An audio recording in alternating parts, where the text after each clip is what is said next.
Welcome to this deep dive into one of the darkest chapters of the 20th century. Today, we're unraveling Hitler's obsession with the persecution of Jewish people and how it fueled the ramp-up to World War II. I'm your guide through this chilling story. Think of me as a storyteller pulling back the curtain on a Nazi regime's twisted ideology.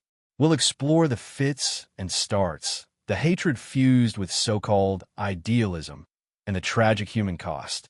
It's grim, yes, but understanding it helps us remember why history must never repeat. Buckle up. This is a 40-minute journey into the heart of darkness, told with the drama it deserves. Let's start with a quote that sends shivers down your spine. Imagine this. It's 1922, years before Hitler seizes power. He's chatting with a journalist named Joseph Hell. Ironic name, right? Hitler says, "Once I really am in power, my first and foremost task will be the annihilation of the Jews. As soon as I have the power to do so, I will have gallows built in rows, at the Marienplatz in Munich, for example, as many as traffic allows. Then the Jews will be hanged indiscriminately, and they will remain hanging until they stink. They will hang there as long as the principles of hygiene permit. As soon as they have been untied, the next batch will be strung up, and so on down the line, until the last Jew in Munich has been exterminated. Other cities will follow suit, precisely in this fashion, until all Germany has been completely cleansed of Jews." Chilling, isn't it? This wasn't some rant in a beer hall. It was Hitler laying out his vision early on. Back then, most people outside Germany hadn't even heard of him. But already, he saw Jews not as people, but as a virus, a plague threatening the nation's health. Historians debate when the Nazis truly began marching toward the final solution, but one thing's clear. It was baked into Hitler's rhetoric from the start. Hatred and idealism fused in a terrifying way. In our previous explorations of Nazi ideology, we've seen how they built a moral universe where they were the heroes, the forces of light fighting for racial purity in a world of struggle. Gay men, Roma, and Sinti people, the mentally ill, all seen as threats. But Jews? They were different. To the Nazis, Jews weren't just a minority or a burden. They were the satanic force of degeneracy, pulling the strings of world history toward an apocalyptic clash between Aryans and Jews. Think about the legacy of World War I. That war left Germany in crisis, breeding urgency and victimhood. Hitler and his followers believed from day one in 1933 that Germany couldn't thrive without a final confrontation with the Jews. Lose that, and the nation was doomed. It's a bizarre mix. Rational, scientific talk of purging a disease blended with millenarian apocalyptic vibes. They rejected Christianity as Jewish spirit, yet borrowed its end times language.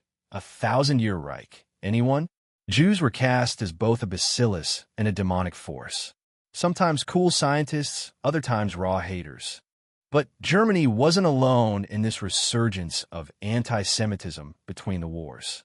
Eastern and Central Europe boiled with it. Poland had a nationalist Indecca party under Roman Mofsky. Hungary's Arrow Cross, Romania's Iron Guard. Even the Nazis thought the Iron Guard was too sadistic. Empires dissolved, new nation-states forged, and Jewish communities were seen as threats to national integrity. What made Germany unique? Strict laws on marriage and sex between Jews and non-Jews. Jews stripped of property. Government-orchestrated pogroms. The state became the engine of anti-Semitism. It wasn't just one policy, it was the foundation for everything. Hitler's goal? Crystal clear from 1919. The ultimate goal must be the elimination of the Jews altogether. In 1922, no compromise. Victory of the Aryans or the Jews. So, when Hitler grabs power in 1933, you'd expect immediate destruction. But no, it proceeds in fits and starts. That's why so many Jews didn't flee. They could almost convince themselves it was a phase. It stopped now. It can't get worse. Chilling, right? Was it strategic? Partly. Hitler wasn't secure at first. He needed conservative elites, and Nazi support was dipping. They had goals but no clear means yet. Immigration, resettlement, or worse. Violence erupted anyway. SA stormtroopers beat Jews in broad daylight, stripped and whipped theater directors, broke into homes with impunity. Jews became fair game. Laws turned a blind eye. This sparked international outrage, especially in America with its influential Jewish community. By late March 1933, the American Jewish Congress threatened a boycott of German goods. The Nazis retaliated with their own boycott on April 1, 1933. Stormtroopers outside Jewish shops, painting stars on windows. The first state-backed anti-Semitic action. But here's the twist. Many Germans ignored it. Big firms were too vital. People shopped anyway. Goebbels, that fanatical propagandist, called it off after days. Embarrassing failure. Most folks were just living life, not fanatics. Local boycotts continued, though. Grassroots stuff. Intimidation, raids, demonstrations. This was working towards the Führer. Hitler set the tone, lazy as he was, late riser, no paperwork, and underlings competed for radical solutions. Rural areas especially. Signs like, Jews not wanted here, or enter at your own risk. Villages boasted like winning a flower contest. Some tapped religious vibes. The Jew is the son of the devil. In spring 1934, Franconia saw horror. In Gunzenhausen, 1,500 people, over a fifth of the town, rallied under Julius Streicher, that demonic anti-Semite who ran her Sturmer. They rampaged, dragging Jews from homes, ransacking, jailing 35, hanging one. Not Berlin-directed, but local Nazis working towards Hitler. Discrimination laws kicked in fast. April 1933, law for the restoration of the professional civil service. Jews, communists, social democrats out. Jews barred from law training. Nazis saw law as Jewish. Doctors couldn't treat non-Jews under national insurance. School quotas for Jewish kids, framed as easing overcrowding, echoing limits on girls in schools. Defining a Jew? Tricky. Nazis believed in biological races, but fell back on religion. Do you attend synagogue? Observe? Later, bloodlines tangled them. If one parent or grandparent Jewish, are you? Tainted blood? They tied knots. Non-Aryan rules offended allies like Japan.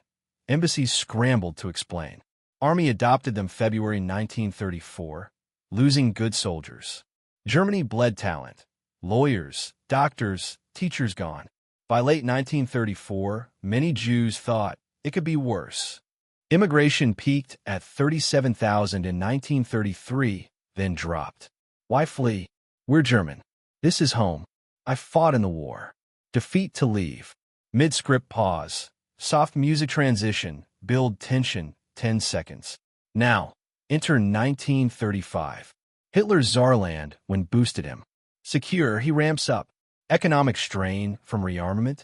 Feed the base anti-Semitism. Goebbels and Streicher inflame crowds. Jews spreading like rats. Massive rallies, calls to do whatever we want. Summer 1935, boycotts resurge. Signs everywhere. In Weimar, Jews banned from cinemas. Magdeburg trams, Jews not wanted. Baltic resorts, in shut doors. Incipient pogrom vibe. But backlash, middle-class Nazis hated disorder, hooliganism. Reminded of pre-1933 street fights. In Breslau, SA beat the Swedish consul by mistake, diplomatic mess. Hitler hauled the leash. August 1935, halt individual actions. Activists unhappy. Conservatives wanted order. Solution? Legalize it. Enter the Nuremberg Rally, 1935. Medieval city draped in swastikas. Hitler youth mobs, stormtroopers marching. Reichstag assembled to show politics bowed to Nazis. Hitler pushes 3 laws. First, flag law, swastika as national flag, fusing party and state. Sparked by New York workers tearing one down. Second, citizenship law, only German or kindred blood citizens. Jews, mere subjects like Spartan helots. Third, most infamous, law for the protection of German blood and honor. Goring thundered. To sin against the blood is to sin against inheritance. Germany's decomposition roots in hereditary sinners. Marriage, sex between Jews and Germans, banned. Jews couldn't employ young German women as servants. Offensive power dynamic. Fusion of science, race as health, and theology, sin. Urgency from World War I. Tainted blood lost U.S. the war. Purify for the next. Short-term, success. Disorder ends. Activists thrilled. Conservatives appeased. New status quo. But ambiguity. What is a Jew? 3/4 blood? Half if practicing? Religious twist clashed with scientific racism. This drew SS deeper. Himmler, police controller, now policed bedrooms, totalitarianism at its core. No private space in this apocalyptic struggle. Judges, doctors, civil servants, pool owners, all complicit. Turn away Jews? You're part of it. Social Democrats reported, campaigns influence opinions. Read Der Stürmer curiously. Something sticks. Young woman Melita Mashman recalled Jewish classmates marginalized, friendships cut. Girls absorbed the threat narrative. Denunciations soared, 420 yearly for race defilement. Families informed on kin. Socializing with Jews? Reportable. Shake a trench comrade's hand? Risk a warning. Generational divide.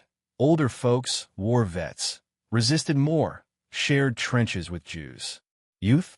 Hitler Youth, schools indoctrinated them hardest. Schools, 60,000 Jewish kids in 1933. Quotas, bullying. Teachers led, Jewish benches, silent during Jews betrayed us lessons. No plays, concerts, outings. Unfair marks. By 1935, over half in improvised Jewish-only schools, ghettoization early. Why not flee? SS encouraged it. Eichmann met Zionist officials, lunched, even visited Palestine abortively. But numbers low, 21,000 to 25,000 yearly post, 1933. Frog in boiling water. This is the last step.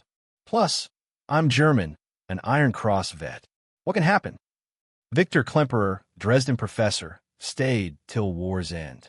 Diaries heartbreaking. Lost job, friends, but no one takes my Germanness. Despise Zionism as nationalism. Why Phil? He wrote French lit history at home. End of 1935. Pause for Olympics. PR goldmine. Signs down, virulence damped. 3-part Jewish athletes, like fencer Helene Mayer. Winter Garmisch, summer Berlin. Anti-Semitism hidden. Visitors left thinking, not so bad. Der Stürmer pulled from stands. Jews sighed relief. Worst over. We can live. Tragically wrong. Closing music fade in. Reflective, somber tone. Built to hopeful note. We've traced Hitler's obsession from 1922 rants to Nuremberg Laws. The slow, ratcheting persecution blending hate, science, theology. Next time, post-Olympics horror. Kristallnacht and war's brink. Thanks for joining. History's lessons endure.